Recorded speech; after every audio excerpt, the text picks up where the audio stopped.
달빛처럼 포근한 옛 이야기, 월명야담입니다. 오늘도 건강과 웃음이 늘 함께 하시길 바랍니다. 구독과 좋아요로 함께 해주시면 더 많은 이야기를 들려드릴 수 있습니다. 자, 이제 달빛 같은 이야기 속으로 함께 걸어가 보겠습니다. 조선 후기 충청도 어느 고을에는 강씨 대감댁이 있었습니다. 대대로 내려온 부와 권세로 마을 사람들이 고개를 조아리는 양반가였지요. 이 집의 대감 강인호는 오래 벼슬을 지낸 인물로 근엄하고 냉정한 성품을 지녔습니다. 슬아의 아들 강윤철과 딸 강세화가 있었는데 특히 아들은 아버지를 빼닮아 오만하고 성질이 급했지요. 이 집에 임재현이라는 머슴이 있었습니다. 26살의 청년으로 3년 전 강씨댁에 들어온 이후 줄곧 이 집 일을 거들고 있었지요. 재현은 일을 할 때마다 늘 느릿느릿했고 물건을 자주 떨어뜨리기도 했습니다. 사람들의 말을 한 번에 알아듣지 못해 같은 지시를 몇 번이고 되풀이 들어야 했지요. 그래서 강씨댁 식솔들은 모두 재현을 바보로 여겼습니다. 이놈아, 장작을 마당에 쌓으라 했거늘 어째 헛간에다 쌓고 있느냐. 재현은 고개를 기울이며 멍한 눈빛으로 대답했습니다. 예, 마당에 쌓으라 하셨습니까? 헛간에 쌓으라 하신 줄 알았습니다. 일을 시킨 행랑아범은 혀를 차며 돌아섰지요. 재현은 이런 식으로 매일같이 일을 그르치곤 했습니다. 어느 가을날 대청마루 아래서 재현이 마당을 쓸고 있었습니다. 비질을 하면서도 자꾸만 엉뚱한 곳만 쓸어내는 통에 먼지만 날렸지요. 그때 대청에서 도련님 강윤철이 친구들과 이야기를 나누고 있었습니다. 재현의 모습을 본 윤철은 코웃음을 치며 말했지요. 저 바보 좀 보게나. 하루 종일 그런 식으로 비질을 해봐야 마당이 깨끗해질 리가 있나. 친구들도 재현을 보며 킥킥 웃었습니다. 재현은 머리를 벅벅 긁으며 연신 헤헤 웃을 뿐이었지요. 그러나 재현의 눈빛 깊숙한 곳에는 그 누구도 알아채지 못하는 예리함이 숨어 있었습니다. 그는 일부러 모든 행동을 느리게 하고 사람들이 시키는 일을 제대로 이해하지 못하는 척했던 것입니다. 밤이 되면 재현은 자신의 좁은 방에서 촛불을 켜고 작은 글씨로 무언가를 적곤 했습니다. 강씨댁에서 오간 이야기, 출입한 사람들의 이름, 은밀히 주고받은 물건들까지 모두 기록했지요. 재현에게는 이곳에 들어온 목적이 따로 있었습니다. 10년 전 재현의 아버지가 억울하게 죽었고 그 죽음에 강씨 집안이 깊이 연루되어 있다는 의심을 품고 있었던 것입니다. 아버지는 작은 향리였는데 어느 날 갑자기 죄인으로 몰려 옥에 갇혔다가 그곳에서 목숨을 잃었지요. 당시 어린 나이였던 재현은 아버지가 무슨 죄를 지었는지도 알지 못한 채 하루아침에 호러미와 단둘이 남게 되었습니다. 어머니는 재현에게 늘 이렇게 말했지요. 내 아버지는 결코 죄 지은 사람이 아니다. 억울하게 돌아가셨단다. 그러나 어머니도 자세한 사정은 알지 못했습니다. 다만 당시 강씨 대감댁이 그 사건과 관련이 있다는 소문만 들었을 뿐이었지요. 어머니마저 세상을 떠난 후 재현은 혼자 살아남아 진실을 밝혀야겠다고 다짐했습니다. 글을 익히고 산수를 배워 자신의 능력을 갈고 닦았지요. 그리고 3년 전 마침내 바보 행세를 하며 강씨댁 머슴으로 들어올 수 있었습니다. 재현은 낮에는 어눌한 바보로 지냈지만 밤이면 낮 동안 들은 모든 것을 되새기며 기록했습니다. 강씨댁의 작은 움직임 하나하나가 언젠가는 실마리가 될 것이라 믿었기 때문입니다. 겨울이 다가올 무렵이었습니다. 재현은 헛간에서 짚을 정리하고 있었는데 도련님 강윤철이 친구 하나를 데리고 헛간 앞을 지나가고 있었지요. 재현은 짚을 나르다가 일부러 발을 헛디뎌 그대로 넘어졌습니다. 집더미가 사방으로 흩어졌지요. 윤철은 그 모습을 보고는 화를 버럭 냈습니다. 이 멍청한 놈아, 제대로 하는 일이 하나도 없구나. 윤철은 재현에게 다가가 발길질을 했습니다. 재현은 바닥을 굴렀지요.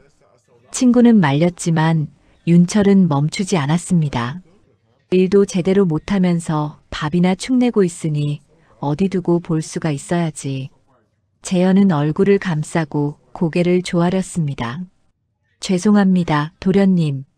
다시는 이런 실수 안 하겠습니다. 윤철은 코웃음을 치고는 떠나갔습니다.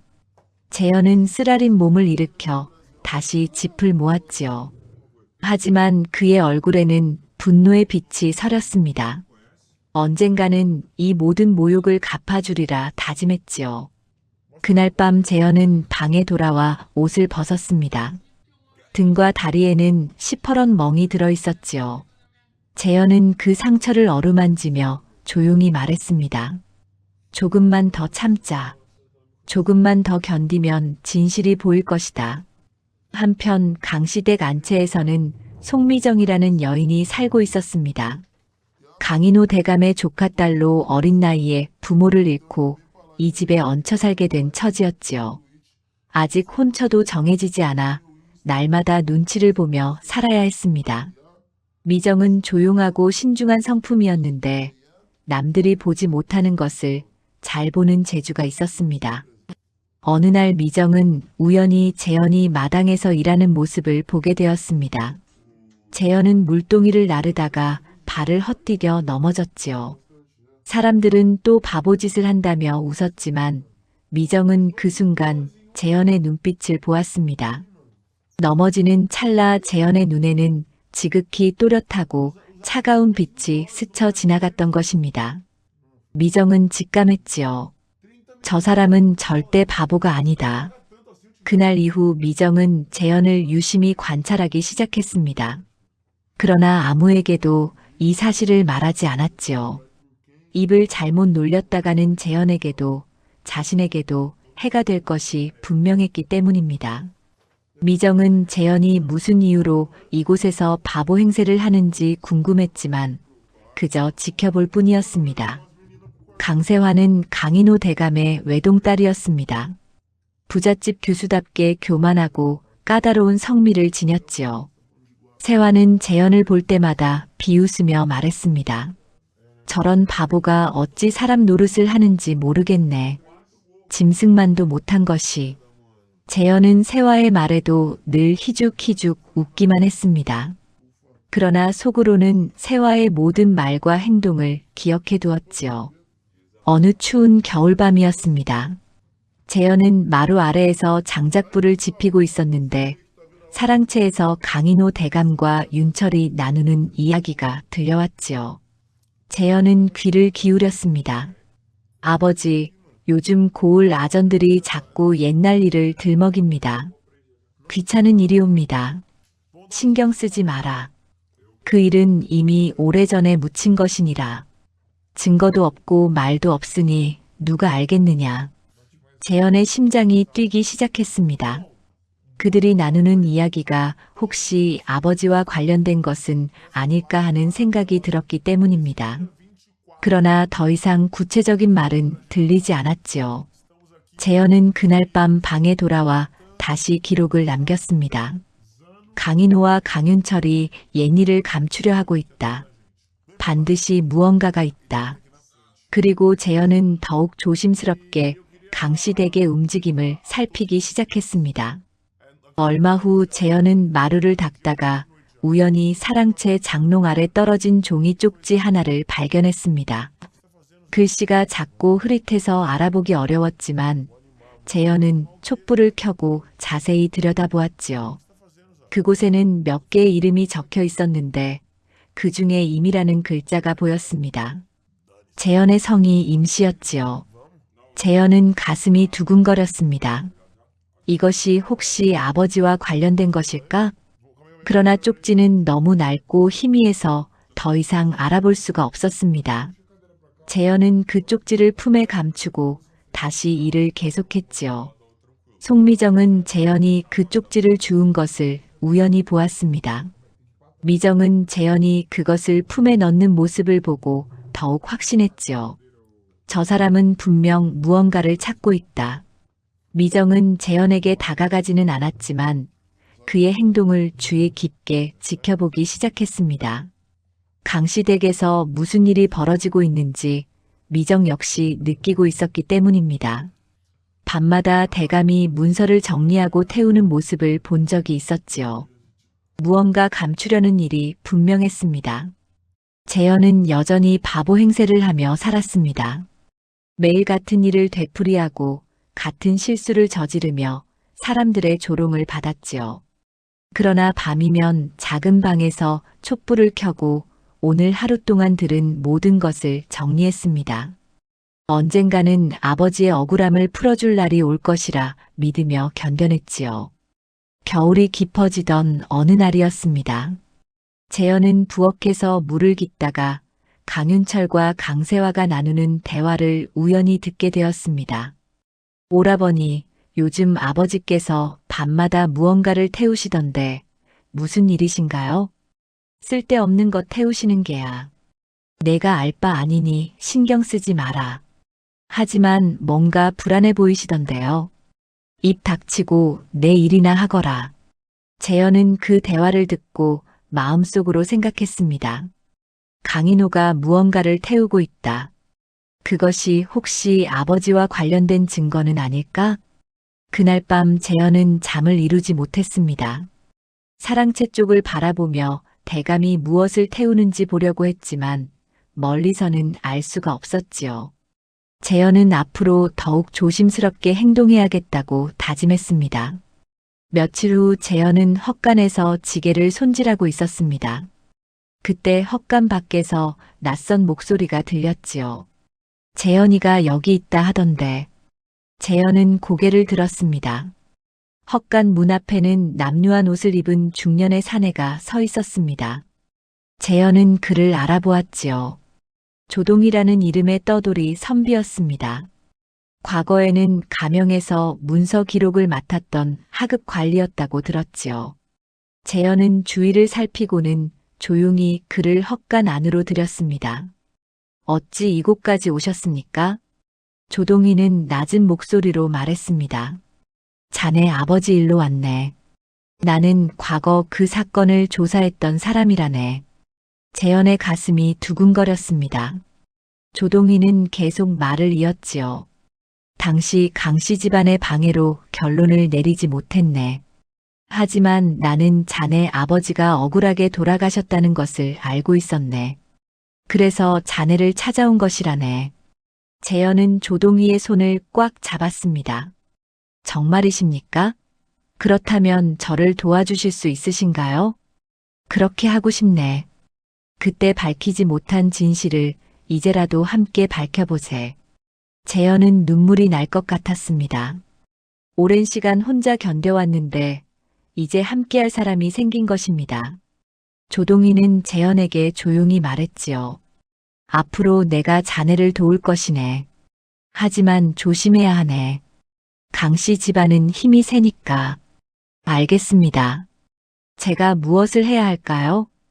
일단은 지금처럼 바보 행세를 계속하게. 그리고 강씨 댁의 움직임을 계속 살피게. 나는 밖에서 예전 기록들을 찾아볼 것이네.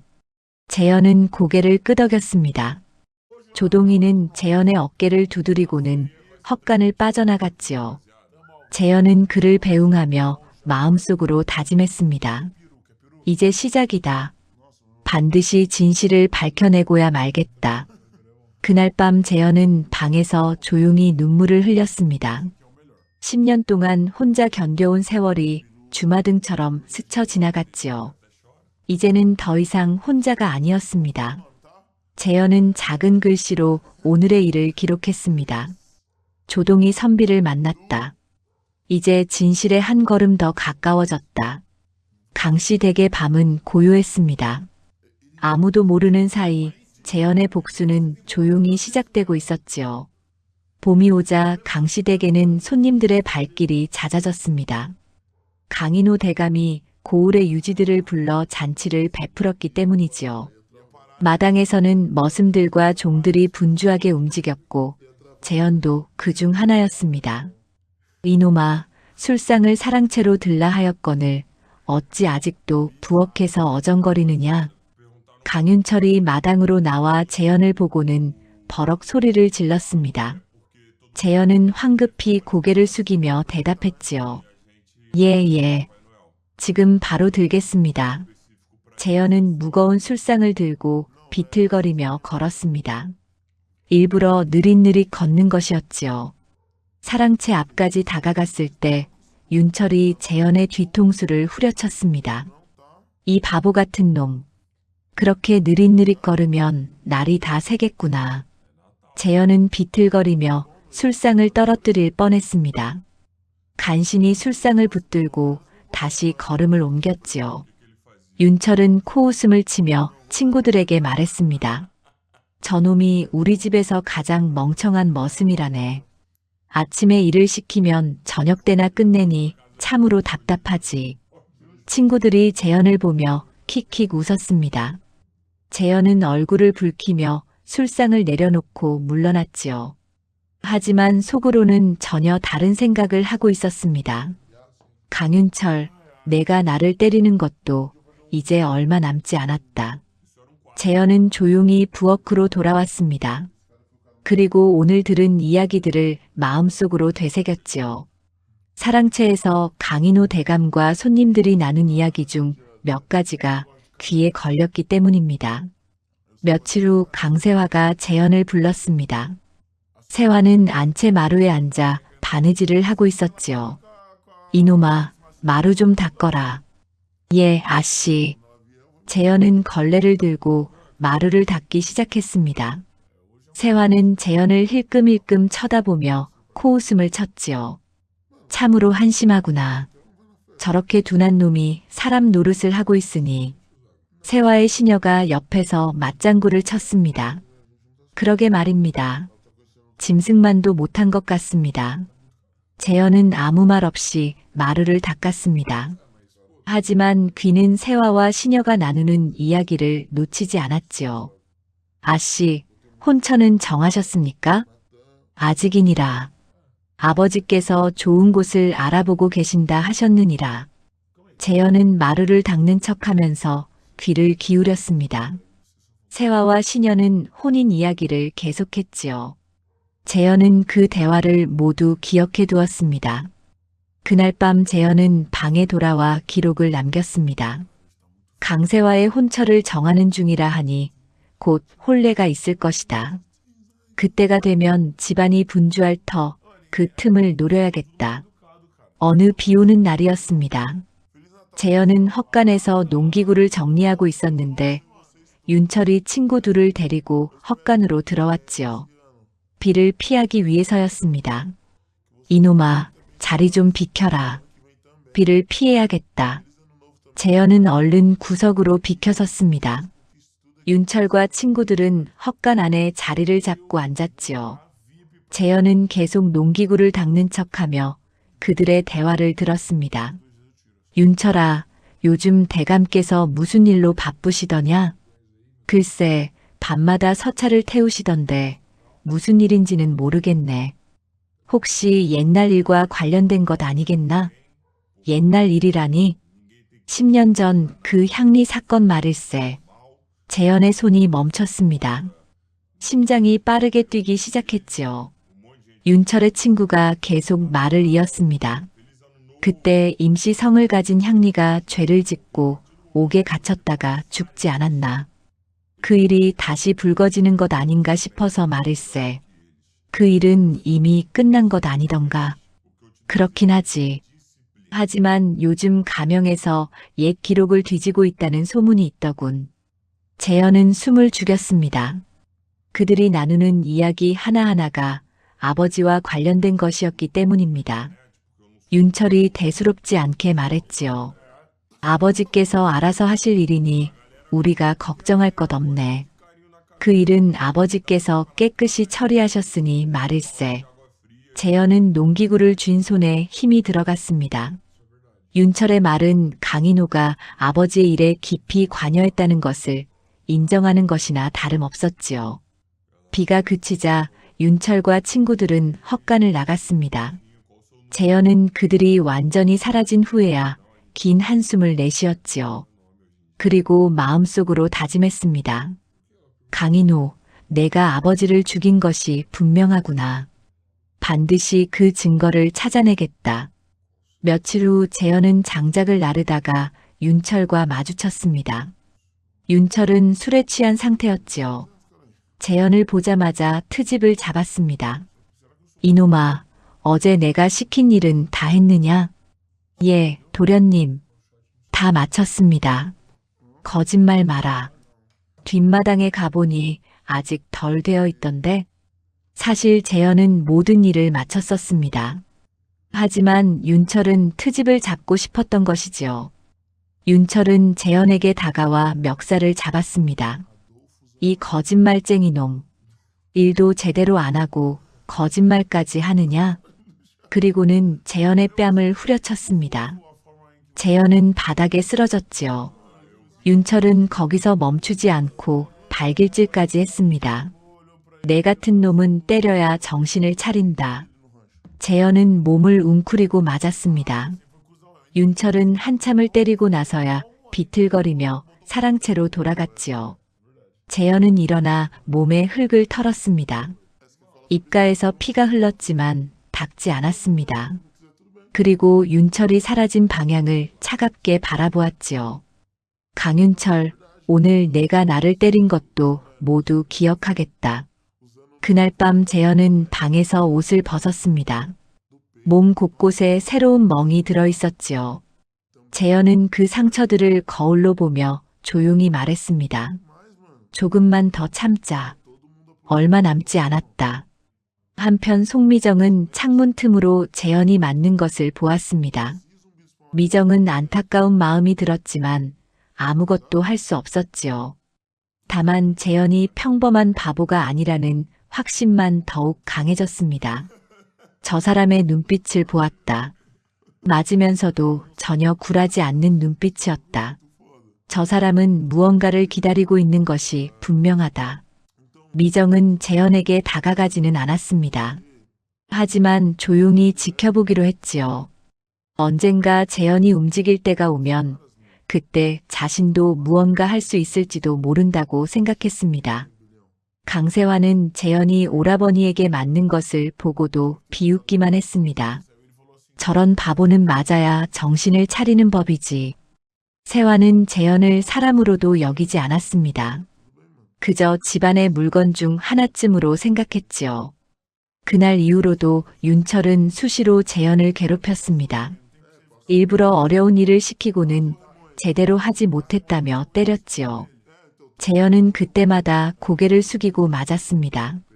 하지만 마음속으로는 모든 것을 기록하고 있었습니다. 조동희는 가끔 헛간 근처를 지나가며 재현에게 눈빛으로 신호를 보냈습니다. 재현도 조용히 고개를 끄덕였지요. 두 사람은 말없이 서로를 이해하고 있었습니다. 때가 오고 있다. 재현은 밤마다 작은 글씨로 기록을 남겼습니다. 강윤철이 저지른 폭력, 강세화가 뱉은 모멸의 말, 강인호가 숨기려는 과거의 흔적들. 모든 것이 재현의 기록 속에 쌓여가고 있었지요. 봄이 깊어질수록 강시댁의 분위기는 더욱 화려해졌습니다.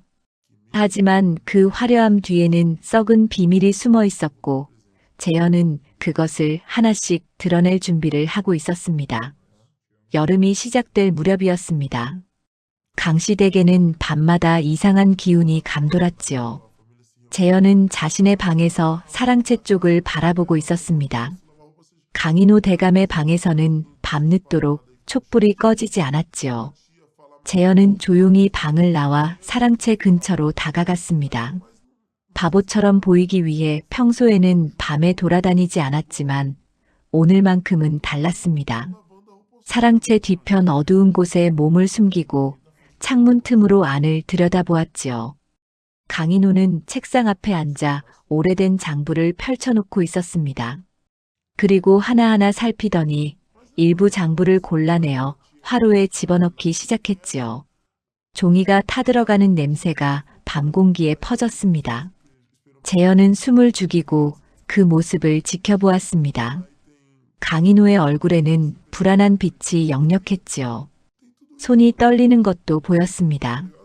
장부를 태우면서도 계속 주위를 두리번거렸습니다. 강인호, 내가 태우는 것이 바로 증거로구나. 재현은 마음속으로 생각했습니다. 하지만 더 이상 가까이 다가갈 수는 없었지요. 들키면 모든 것이 수포로 돌아갈 터였습니다. 재현은 조용히 자신의 방으로 돌아왔습니다. 다음 날 아침 재현은 사랑채 뒤편을 청소하라는 지시를 받았습니다.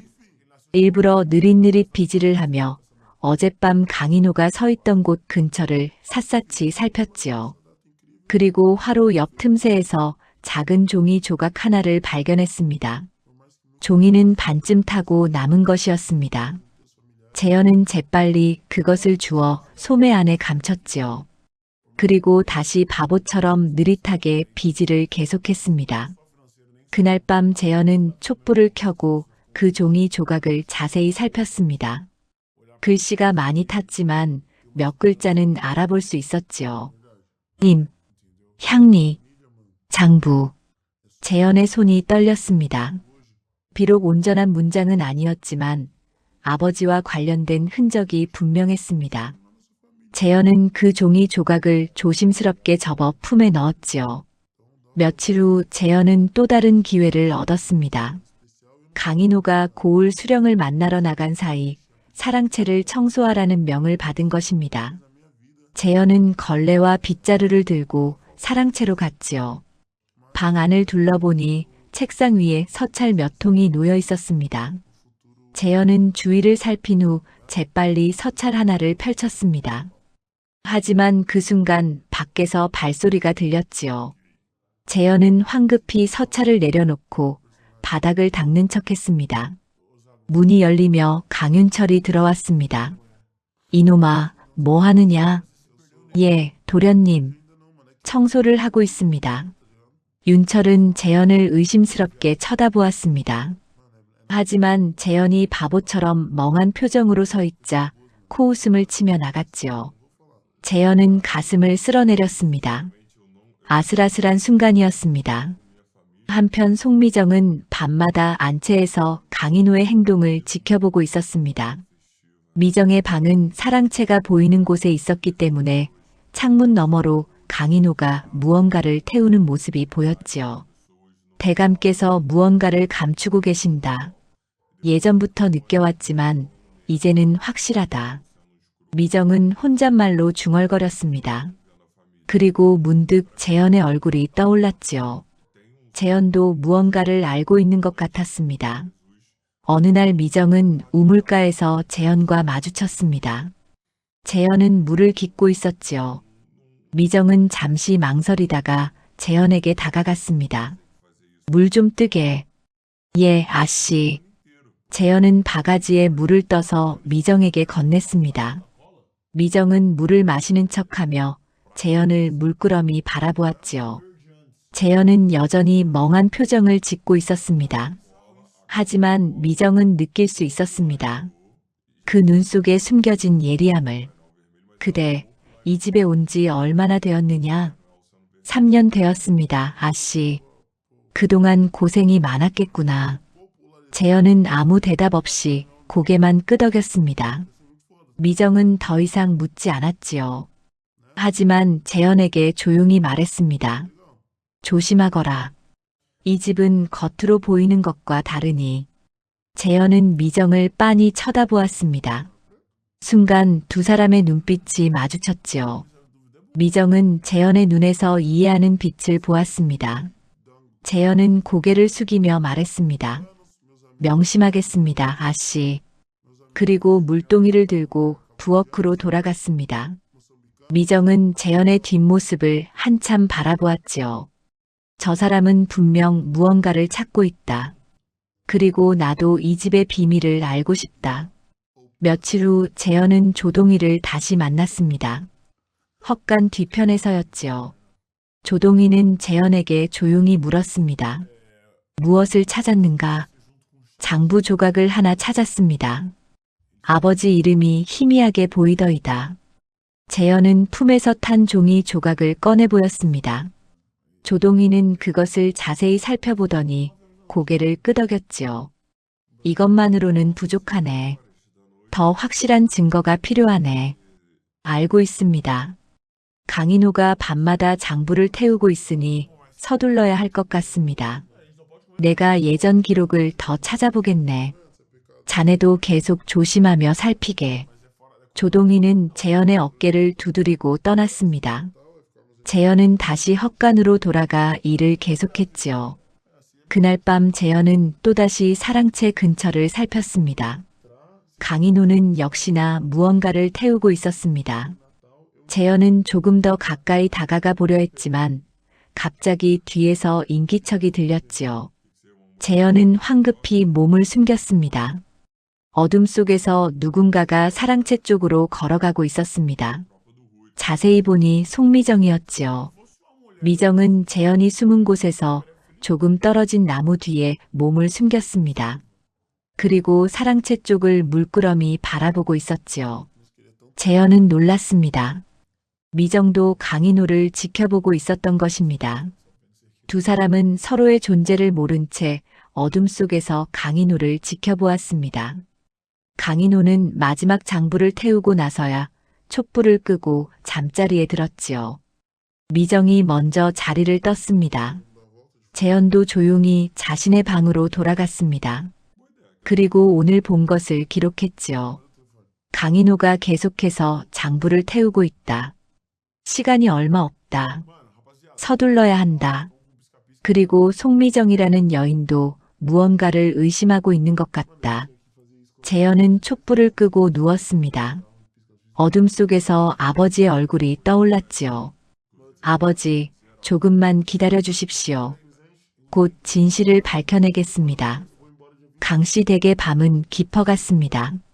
겉으로는 평온해 보였지만 그 안에서는 비밀과 의심이 소용돌이치고 있었지요. 그리고 그 중심에는 복수를 준비하는 재현과 진실을 찾으려는 미정이 있었습니다. 가을이 깊어가던 어느 날이었습니다. 재현은 장터에 심부름을 갔다가 돌아오는 길이었지요. 마을 어귀에서 낯익은 모습을 발견했습니다. 조동희였습니다. 조동희는 재현을 보고 눈짓을 했습니다. 두 사람은 아무도 없는 숲길로 들어갔지요. 조동희는 품에서 낡은 보자기를 꺼냈습니다. 자네를 찾아온 이유가 있네. 무슨 일이십니까? 조동희는 보자기를 펼쳤습니다. 안에는 오래된 문서 몇 장이 들어 있었지요. 이것들을 보게. 10년 전 자네 아버지 사건 당시 내가 몰래 베껴둔 기록이네. 재현은 떨리는 손으로 문서를 받아들었습니다. 첫 장을 펼치자 아버지의 이름이 보였지요. 임시 향리제덕이라고 적혀 있었습니다. 당시 자네 아버지는 관아의 장부를 관리하는 일을 하고 있었네. 그런데 어느 날 갑자기 장부를 조작했다는 죄목으로 잡혀갔지. 장부를 조작했다니요? 그렇네. 하지만 그것은 누명이었네. 내가 조사해보니 실제로 장부를 조작한 것은 따로 있었지. 재현의 심장이 빠르게 뛰었습니다. 조동희는 계속해서 설명했지요. 당시 강인호 대감은 관아에 세금을 빼돌리고 있었네. 그것을 자네 아버지가 발견했지. 그래서 강인호는 오히려 자네 아버지를 죄인으로 몰아 입을 막아버린 것이네. 그렇다면 증거는 어디에 있습니까? 그것이 문제라네. 당시 장부는 모두 불타버렸고 나는 일부만 베껴둔 것이네. 하지만 이것만으로는 강인호를 벌할 수 없네. 재현은 문서를 꼭 쥐었습니다. 눈에서 눈물이 흘렀지요. 그럼 어떻게 해야 합니까? 강인호가 숨겨둔 원본 장부를 찾아야 하네.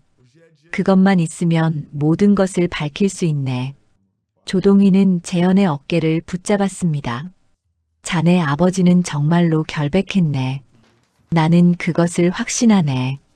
하지만 당시 강인호의 힘이 너무 컸고 나는 하급 관리에 불과했네. 그래서 막지 못했지. 선비님은 잘못이 없으십니다. 오히려 이렇게 도와주시니 감사할 따름입니다. 두 사람은 잠시 말없이 서 있었습니다. 조동희가 다시 입을 열었지요. 내가 예전 기록을 더 찾아보았는데 당시 자네 아버지와 함께 일했던 아전이 하나 더 있었네. 그 사람은 지금 어디에 있습니까? 이웃 고을로 옮겨갔다고 들었네. 내가 찾아가서 이야기를 들어볼 생각이네. 재현은 고개를 끄덕였습니다. 조동희는 품에서 또 다른 종이를 꺼냈습니다. 이것은 당시 옥에 갇혔던 사람들의 명단이네. 자네 아버지 외에도 몇 명이 더 있었네. 모두 강인호와 관련된 일로 옥에 갇혔다가 죽었지. 재현은 그 명단을 보며 이를 악물었습니다. 아버지만 억울한 것이 아니었습니다. 여러 사람이 강인호 때문에 목숨을 잃었던 것이지요. 강인호, 내가 저지른 죄가 이렇게나 많았구나. 재현은 마음속으로 중얼거렸습니다. 조동희는 재현의 어깨를 다시 한번 두드렸지요. 서두르지 마라. 조급하면 실수하게 되네. 차근차근 증거를 모으면 반드시 진실을 밝힐 날이 올 것이네. 명심하겠습니다. 두 사람은 숲길을 나와 각자의 길로 갔습니다. 재현은 강시댁으로 돌아가며 오늘 들은 이야기를 머릿속으로 정리했지요. 아버지는 결백했다. 강인호가 모든 것을 꾸민 것이다. 이제 확신할 수 있다. 그날 밤 재현은 조동휘에게 받은 문서들을 방바닥 밑에 숨겼습니다. 그리고 새로운 계획을 세우기 시작했지요. 강인호의 방에서 원본 장부를 찾아내야 했습니다. 며칠 후 재현은 사랑채를 청소하다가 책장 뒤편에서 이상한 것을 발견했습니다. 벽에 작은 틈이 있었지요. 손을 넣어보니 안쪽이 비어 있었습니다. 여기에 무언가를 숨겨두는 것이 틀림없다. 재현은 더 이상 살피지 못했습니다. 누가 올까 조심스러웠기 때문이지요. 하지만 중요한 단서를 찾은 것은 확실했습니다.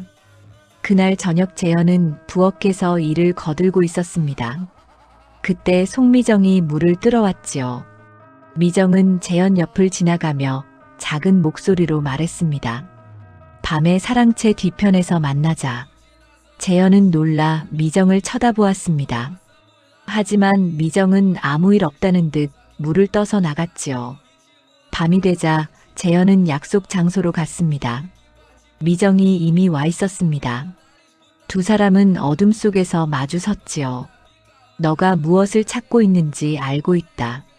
미정이 먼저 말을 꺼냈습니다. 재현은 아무 대답도 하지 않았지요. 미정이 계속 말했습니다. 나도 이 집의 비밀을 알고 싶다. 도와줄 수 있다. 왜 그러십니까? 나도 이 집에서 살면서 많은 것을 보았다. 대감께서 깨끗한 분이 아니라는 것을 알고 있다. 그리고 그대가 평범한 바보가 아니라는 것도. 재현은 잠시 망설였습니다. 미정을 믿어도 되는지 확신할 수 없었지요. 하지만 미정의 눈빛은 진지했습니다. 내가 본 것이 있다.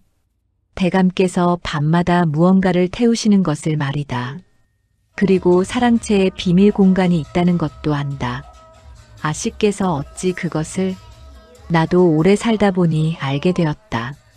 그대도 그것을 찾고 있는 것 아니냐? 재현은 더 이상 숨길 수 없었습니다. 고개를 끄덕였지요. 제 아버지가 10년 전 억울하게 돌아가셨습니다. 강인호 대감이 그 일에 관여했다는 것을 알아냈습니다. 미정은 재현의 말을 조용히 듣고 있었습니다. 그렇다면 더욱 조심해야 한다. 대감은 힘이 센 분이시다. 잘못하면 그대도 위험해질 것이다. 각오는 되어 있습니다. 좋다.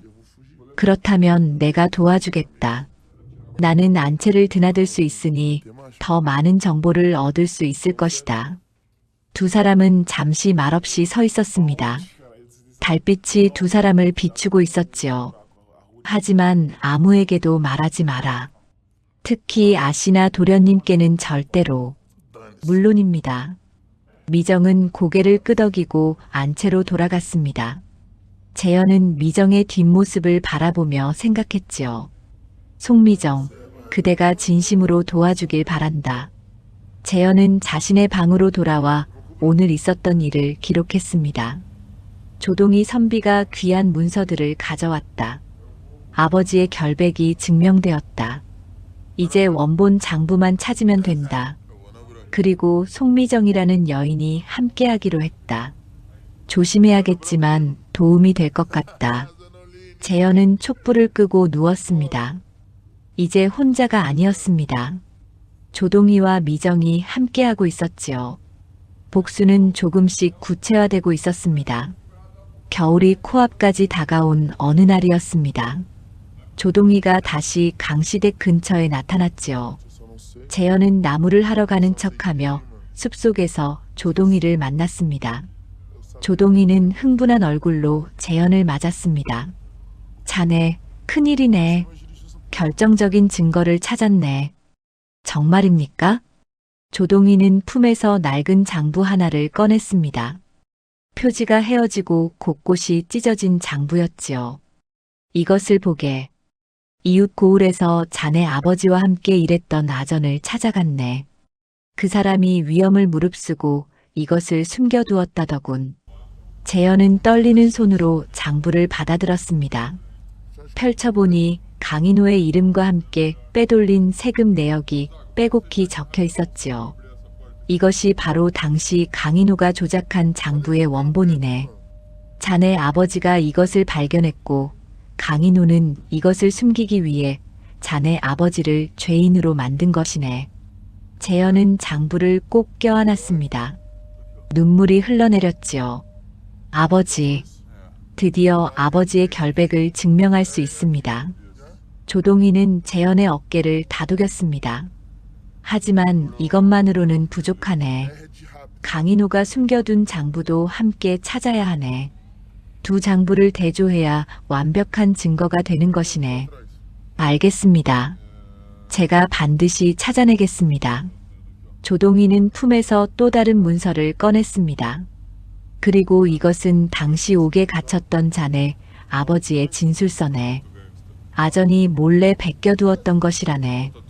재현은 아버지의 글씨를 보며 또다시 눈물을 흘렸습니다.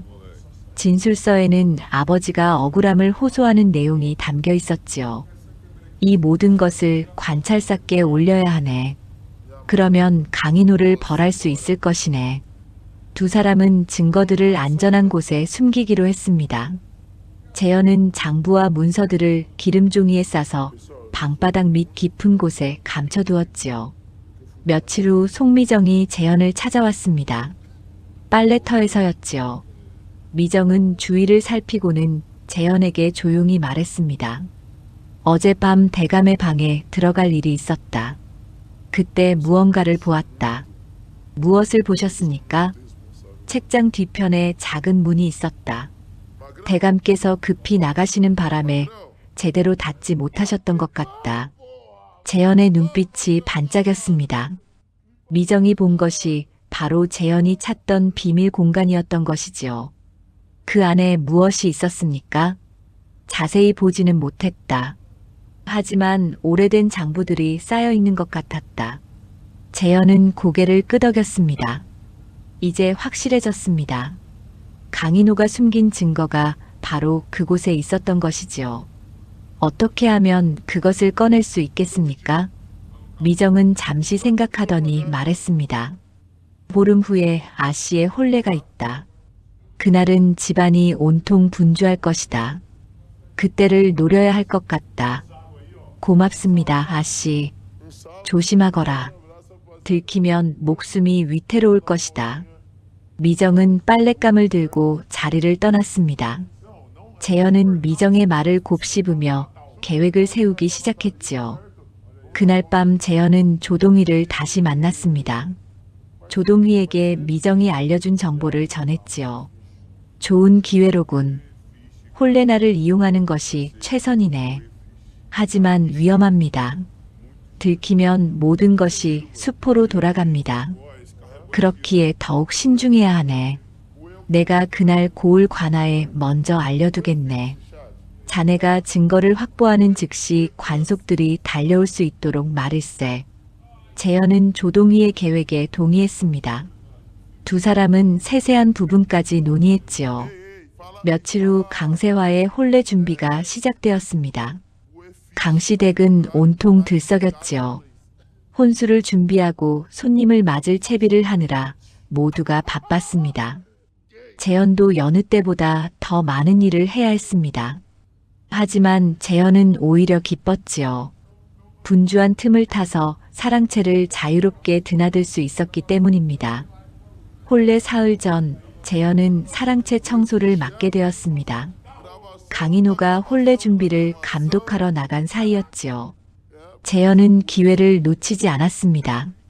책장 뒤편으로 손을 뻗었습니다. 작은 문고리가 만져졌지요. 조심스럽게 문을 열자 안쪽에 공간이 나타났습니다. 그곳에는 낡은 장부 여러 권이 쌓여 있었습니다. 재현은 서둘러 장부들을 꺼내 살펴보았습니다. 그중 하나가 바로 조동희가 가져온 장부와 짝을 이루는 것이었지요. 강인호가 조작한 장부였습니다. 바로 이것이다. 재현은 재빨리 그 장부를 품에 감췄습니다. 그리고 나머지 장부들도 하나씩 살펴보았지요. 모두 강인호의 비리를 증명하는 것들이었습니다. 하지만 모든 것을 가져갈 수는 없었습니다. 너무 많으면 눈에 띌 것이기 때문이지요. 재현은 가장 중요한 장부 2권만 골라 품에 넣었습니다. 그때 밖에서 발소리가 들렸습니다. 재현은 황급히 비밀문을 닫고 책장을 제자리에 놓았지요. 그리고 걸레를 들고 바닥을 닦는 척했습니다. 문이 열리며 강윤철이 들어왔습니다. 이놈아, 아직도 청소 중이냐? 예, 도련님. 거의 다 끝났습니다.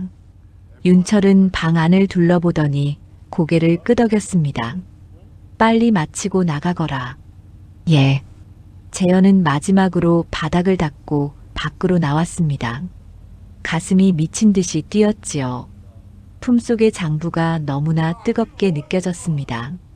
재현은 곧장 자신의 방으로 가서 장부들을 방바닥 밑에 숨겼습니다. 그리고 조동희가 준 장부와 함께 기름종이로 꽁꽁 싸서 감춰두었지요. 그날 밤 재현은 송미정을 만났습니다. 증거를 확보했습니다. 정말인가? 예. 이제 혼례 날만 기다리면 됩니다. 미정은 안도의 한숨을 내쉬었습니다. 잘했다. 하지만 더욱 조심해야 한다. 혼례 날까지 들키지 않도록 명심하겠습니다. 두 사람은 각자의 자리로 돌아갔습니다. 재현은 방에 누워 천장을 바라보았지요. 아버지, 이제 곧입니다. 곧 아버지의 원수를 갚고 결백을 밝힐 수 있습니다. 강씨 댁의 밤은 깊어갔습니다. 혼례를 앞두고 집안은 떠들썩했지만 재현의 마음은 고요했지요. 마침내 복수의 날이 다가오고 있었습니다. 강세화의 혼례가 이틀 앞으로 다가왔습니다. 강씨 댁은 그 어느 때보다 분주했지요. 하객들을 맞이할 준비에 음식을 장만하느라 온 집안이 발 디딜 틈이 없었습니다. 재현은 여전히 바보처럼 행동하며 일을 거들었습니다. 하지만 속으로는 마지막 준비를 하고 있었지요. 밤이 되면 조동희를 만나 계획을 점검했습니다. 모든 준비가 끝났네. 혼례날 오시에 관찰사께 장계를 올릴 것이네. 조동희는 품에서 봉인된 서찰을 꺼내 보였습니다. 이 안에 모든 증거를 정리해 두었네. 자네가 확보한 장부와 내가 가져온 기록, 그리고 증인들의 진술까지 모두 담았네. 고맙습니다, 선비님. 고마워할 것 없네. 이것은 정의를 바로 세우는 일일 뿐이네. 조동희는 재현의 손을 꼭 잡았습니다. 혼례날 오시가 되면 관아의 관속들이 이곳으로 올 것이네. 그때까지 자네는 평소처럼 행동하게. 절대로 눈치채이면 안 되네. 명심하겠습니다. 두 사람은 헤어졌습니다. 재현은 자신의 방으로 돌아와 마지막으로 증거들을 확인했지요. 모든 것이 완벽했습니다. 다음 날 아침 송미정이 재현을 찾아왔습니다. 우물가에서였지요. 내일이면 모든 것이 끝나는구나. 예. 긴 시간이었습니다. 미정은 잠시 망설이다가 입을 열었습니다. 사실 나도 대감께 원한이 있다. 내 아버지도 대감 때문에 벼슬을 잃으셨다. 재현은 놀란 눈으로 미정을 바라보았습니다. 그런 사정이 있으셨습니까? 15년 전의 일이다. 아버지께서 대감의 비리를 알게 되셨고 그것을 상소하려 하셨다. 하지만 대감이 먼저 아버지를 모함했고 아버지는 파직되셨다. 미정의 눈에는 눈물이 맺혀 있었습니다. 그 뒤로 우리 집안은 몰락했고 나는 이곳에 얹혀 살게 되었다. 매일 원수의 집에서 지내며 굽신거려야 했다. 그런 아픔이 있으셨군요. 그래서 그대를 돕기로 한 것이다. 나도 복수하고 싶었다. 재현은 미정의 손을 잡았습니다. 내일이면 아씨의 원한도 함께 풀리게 될 것입니다. 미정은 고개를 끄덕였습니다. 두 사람은 서로를 바라보며 조용히 미소 지었지요. 혼례 전날 밤이었습니다. 강인호는 사랑채에서 마지막으로 서찰들을 정리하고 있었습니다. 재현은 멀리서 그 모습을 지켜보았지요. 강인호, 내가 아무리 증거를 없애려 해도 이미 늦었다. 내일이면 모든 것이 드러날 것이다. 강인호는 불안한 얼굴로 창밖을 내다보았습니다. 무언가 불길한 예감이 드는 듯 했지요. 하지만 곧 고개를 저으며 촛불을 껐습니다. 혼례 당일 아침이 밝았습니다. 강시댁은 새벽부터 북적였지요. 하객들이 속속 도착했고 음식을 나르는 사람들로 마당이 가득했습니다. 재현은 다른 머슴들과 함께 잔치 준비를 거들었습니다. 바보처럼 느릿느릿 일을 하며 실수도 몇 번 저질렀지요. 강윤철이 재현을 보고 한숨을 쉬었습니다. 저 바보 때문에 일이 늦겠구나. 세화의 혼례는 오전에 시작되었습니다. 신랑 측 사람들이 도착하고 예식이 진행되었지요. 강인호는 흐뭇한 얼굴로 딸의 혼례를 지켜보았습니다. 하지만 오시가 되자 상황이 급변했습니다. 대문 밖에서 말발굽 소리가 들렸지요. 곧이어 관아의 관속들이 무리지어 들어왔습니다. 관찰사 명에 따라 강인호 대감을 잡아들이러 왔다. 관속의 우렁찬 목소리가 마당에 울려 퍼졌습니다. 잔치는 순식간에 술렁거렸지요. 강인호의 얼굴이 하얗게 질렸습니다. 무슨 소리냐? 내가 무슨 죄를 지었다고. 관속의 우두머리가 서찰을 펼쳐 보였습니다. 대감께서 10년 전 세금을 빼돌리고 무고한 향리를 죄인으로 만들었다는 고발이 들어왔습니다. 관찰사께서 직접 조사하라 명하셨습니다. 강인호는 뒤로 물러섰습니다. 윤철이 아버지 앞을 가로막으며 소리쳤습니다. 말도 안 되는 소리. 우리 아버지께서 그런 일을 하실 리 없다. 증거가 있습니다. 장부와 진술서, 그리고 증인까지 모두 갖춰져 있습니다. 관속들이 강인호에게 다가갔습니다. 강인호는 사색이 되어 주저앉았지요. 누가 감히. 그때 재현이 앞으로 나섰습니다. 더 이상 바보처럼 굽신거리지 않았지요. 곧게 허리를 펴고 강인호를 똑바로 바라보았습니다. 제가 고발했습니다. 강인호. 재현의 목소리는 차갑고 단호했습니다. 강인호는 재현을 보고 눈이 휘둥그레졌습니다. 네가 바보 머슴 주제에. 저는 바보가 아닙니다. 임재현, 10년 전 대감께서 죽인 임재덕 향리의 아들입니다. 마당이 술렁거렸습니다. 강윤철과 강세화도 믿을 수 없다는 표정으로 재현을 바라보았지요. 재현은 품에서 장부를 꺼냈습니다. 이것이 바로 대감께서 숨겨두신 장부입니다. 제 아버지를 죄인으로 만들고 세금을 빼돌린 증거입니다. 관속들이 장부를 받아들었습니다. 펼쳐보더니 고개를 끄덕였지요. 확실한 증거입니다. 강인호 대감 체포하겠습니다. 관속들이 강인호를 결박했습니다. 강인호는 고개를 떨구고 말이 없었지요. 모든 것이 끝났다는 것을 알았기 때문입니다. 윤철이 재현에게 달려들려 했지만 관속들이 막아섰습니다. 네 이놈, 감히 우리 집안을. 도련님도 조사받으셔야 할 것입니다. 비리 은폐에 가담한 정황이 있습니다. 관속들은 윤철도 함께 끌고 갔습니다. 세화는 그 자리에 주저앉아 울기 시작했지요. 화려하던 혼례는 순식간에 비극으로 변했습니다. 송미정은 멀리서 그 광경을 지켜보며 눈물을 흘렸습니다. 드디어 복수를 이룬 것입니다. 재현은 하늘을 올려다보았습니다. 아버지, 이제 편히 쉬십시오. 아들이 아버지의 억울함을 풀었습니다. 조동희가 재현에게 다가와 어깨를 두드렸습니다. 잘했네, 재현. 자네 아버지께서 자랑스러워 하실 것이네. 재현은 조용히 눈물을 흘렸습니다. 3년의 인내와 고통이 마침내 결실을 맺은 순간이었지요. 강인호와 강윤철이 끌려간 후 관찰사의 명으로 본격적인 조사가 시작되었습니다. 관속들은 강시댁을 샅샅이 뒤졌지요. 사랑채의 비밀 공간에서 숨겨진 장부들이 모두 드러났습니다. 재현은 조동희와 함께 관하로 갔습니다. 관찰사 앞에서 모든 것을 진술해야 했지요. 임재현이라 하였느냐? 예, 관찰사 나리. 그대 아버지 임재덕이 10년 전 옥에서 돌아가신 것이 맞느냐? 그러합니다.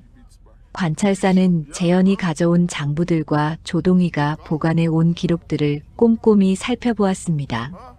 그리고 강인호가 숨겨두었던 장부들과 대조했지요. 이것은 명백한 증거로다. 관찰사는 한숨을 내쉬었습니다. 강인호가 저지른 죄가 생각보다 훨씬 컸기 때문이지요. 강인호가 10년 동안 빼돌린 세금이 이렇게나 많았구나. 그리고 그것을 감추기 위해 무고한 이들을 죽였다니.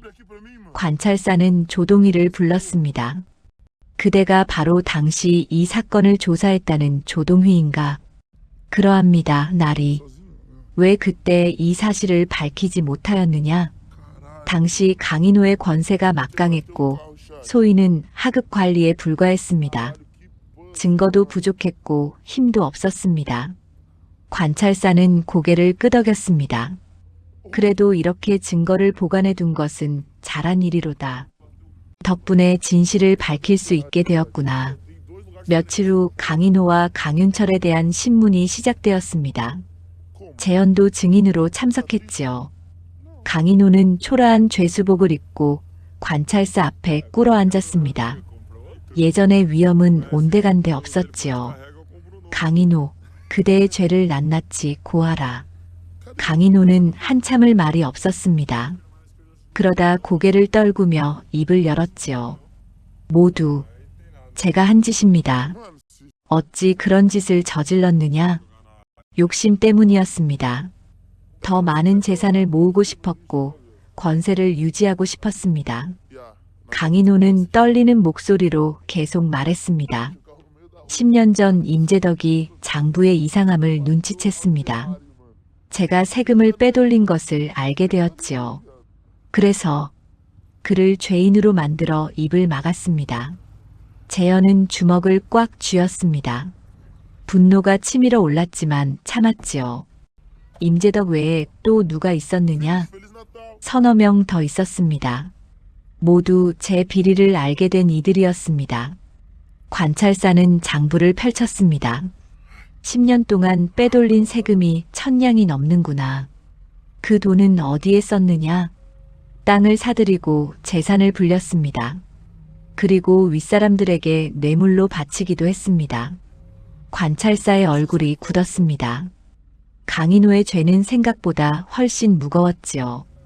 이어서 강윤철에 대한 신문이 시작되었습니다. 윤철은 떨리는 목소리로 말했습니다.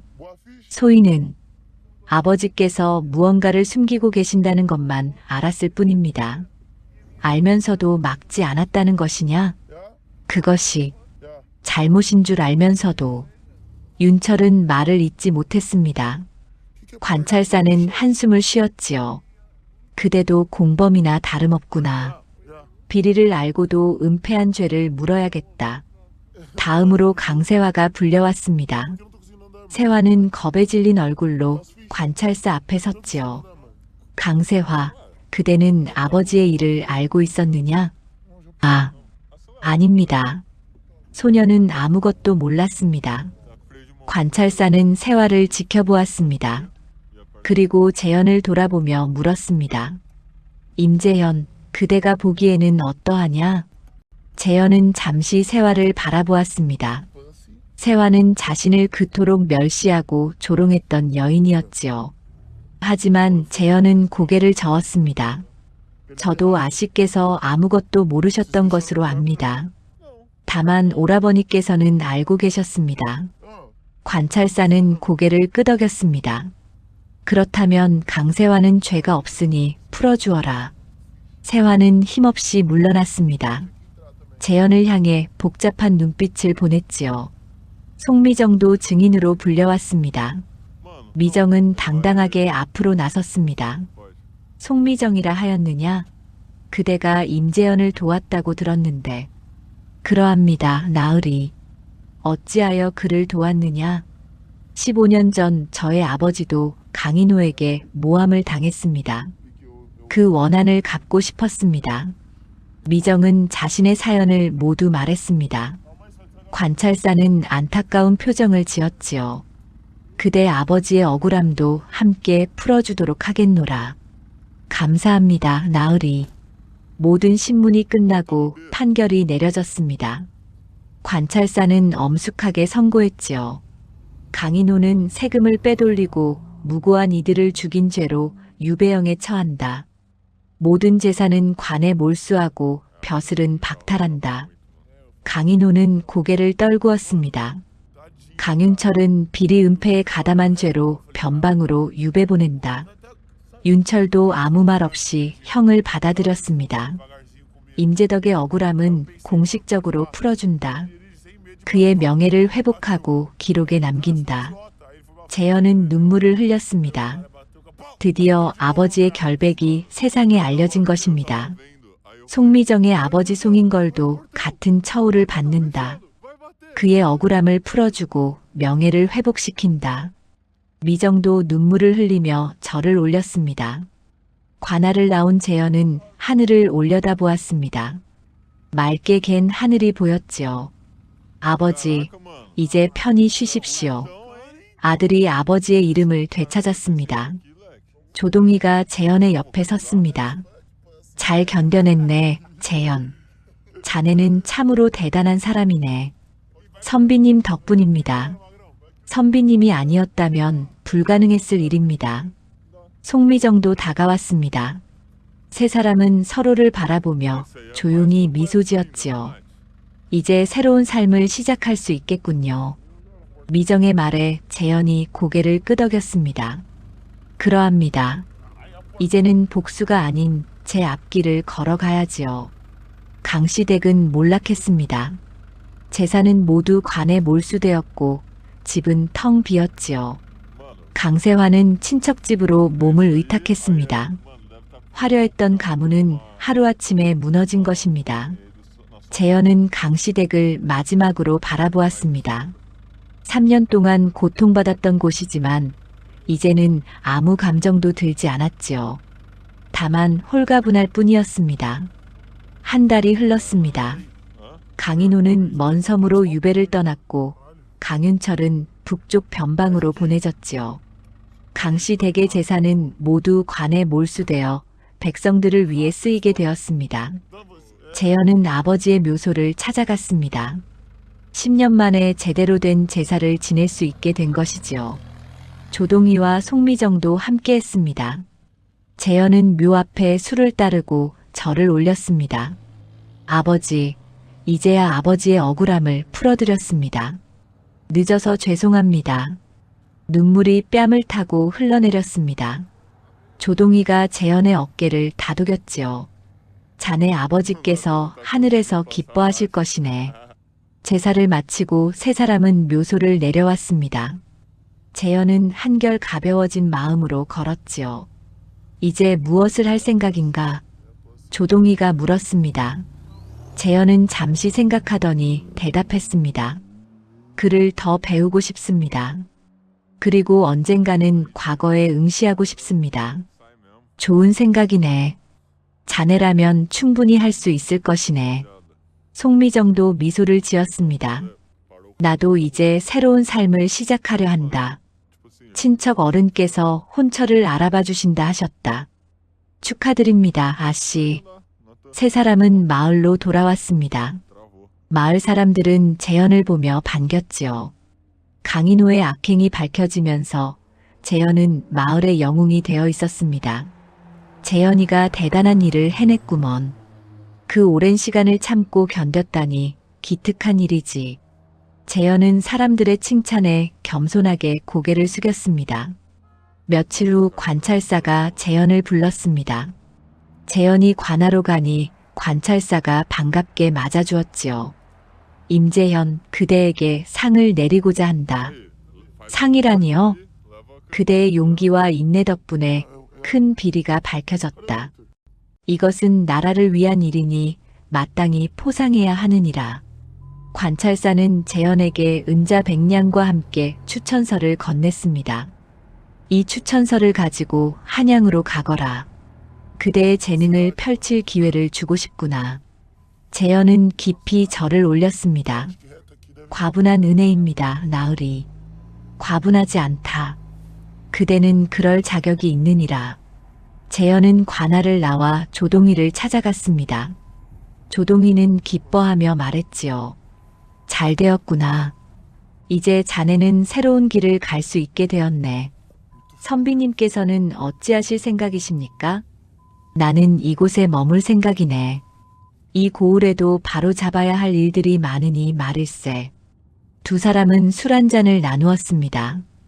오랜 시간 함께 싸워온 동지였지요. 자네를 만난 것이 내 인생의 큰 행운이었네. 조동희의 말에 재현이 고개를 저었습니다. 제가 더 감사드려야 할 분은 선비님이십니다. 다음 날 재현은 송미정을 만났습니다. 마을 어귀에서였지요. 한양으로 가신다고 들었습니다. 예. 새로운 시작을 하려 합니다. 미정은 재현을 바라보며 조용히 말했습니다. 그동안 함께해서 고마웠습니다. 그대가 아니었다면 나도 평생 원한을 품고 살았을 것입니다. 저야말로 아씨의 도움이 없었다면 불가능했을 일입니다. 두 사람은 잠시 말없이 서 있었습니다. 따뜻한 봄바람이 불어왔지요. 좋은 인연 만나시길 바랍니다. 그대도 한양에서 큰 뜻을 이루시길. 미정은 돌아섰습니다. 재현은 미정의 뒷모습을 한참 바라보았지요. 보름이 지난 후 재현은 한양으로 떠날 준비를 마쳤습니다. 마을 사람들이 재현을 배웅하러 나왔지요. 재현아, 한양 가서 출세하거라. 꼭 과거에 급제하길 바란다. 재현은 사람들에게 하나하나 절을 올렸습니다. 그리고 마지막으로 아버지의 묘소를 향해 절을 했지요. 아버지, 다녀오겠습니다. 아버지의 이름을 빛낼 수 있도록 열심히 하겠습니다. 재현은 짐을 메고 한양으로 가는 길을 나섰습니다. 뒤돌아보니 조동희가 손을 흔들고 있었지요. 재현도 손을 흔들어 답했습니다. 한양까지는 열흘이 넘는 여정이었습니다. 재현은 걸으며 지난 3년을 되돌아보았지요. 고통스럽고 힘든 시간이었지만 그 덕분에 더 강해질 수 있었습니다. 이제는 복수가 아닌 내 꿈을 위해 살아가리라. 한양에 도착한 재현은 관찰사의 추천서를 가지고 성균관을 찾아갔습니다. 그곳에서 학문을 닦을 수 있게 된 것이지요. 재현은 밤낮으로 글을 읽고 공부했습니다. 예전에 바보 행세를 하며 숨겨두었던 재능을 마음껏 발휘했지요. 스승들도 재현의 총명함에 감탄했습니다. 3년이 흘렀습니다. 재현은 과거 시험에 응시했지요. 그리고 마침내 급제했습니다. 재현의 이름이 방에 붙었을 때 많은 사람이 축하해 주었습니다. 재현은 다시 고향으로 내려가 아버지 묘소에 합격 소식을 전했습니다. 아버지, 아들이 해냈습니다. 이제 아버지처럼 바른 관리가 되겠습니다. 조동희도 달려와 재현을 축하했습니다. 내 믿음이 틀리지 않았지. 자네는 훌륭한 사람이 되었네. 재현은 첫 벼슬로 한 고을의 사또가 되었습니다. 그곳에서 백성들을 위해 헌신했지요. 아버지가 억울하게 죽은 것을 기억하며 절대로 비리를 저지르지 않았습니다. 세월이 흘러 재현은 높은 벼슬에까지 올랐습니다. 하지만 여전히 초심을 잃지 않았지요. 백성을 위하는 마음과 정의를 지키는 것을 최우선으로 삼았습니다. 송미정은 좋은 혼처를 만나 행복하게 살았습니다. 가끔 재현에게 편지를 보내 안부를 물었지요. 조동희는 고향 마을에서 아이들을 가르치며 여생을 보냈습니다. 강세환은 친척집에서 조용히 살았습니다. 화려했던 과거는 사라지고 검소한 생활을 하게 되었지요. 하지만 그 덕분에 오히려 마음의 평화를 얻을 수 있었습니다. 재현은 가끔 밤하늘의 별을 보며 생각했습니다. 복수는 끝났지만 새로운 삶이 시작되었다. 이제는 아버지가 자랑스러워할 사람이 되어야 한다. 그렇게 재현은 정의롭고 바른 삶을 살아갔습니다. 바보 머슴이었던 임재현은 이제 백성들이 존경하는 청렴한 관리가 되어 있었지요. 그리고 훗날 사람들은 임재현의 이야기를 전하며 말했습니다. 인내와 지혜로 복수를 이루고 새로운 삶을 연 사람의 이야기를. 그 이야기는 오랫동안 사람들의 입에서 입으로 전해졌습니다.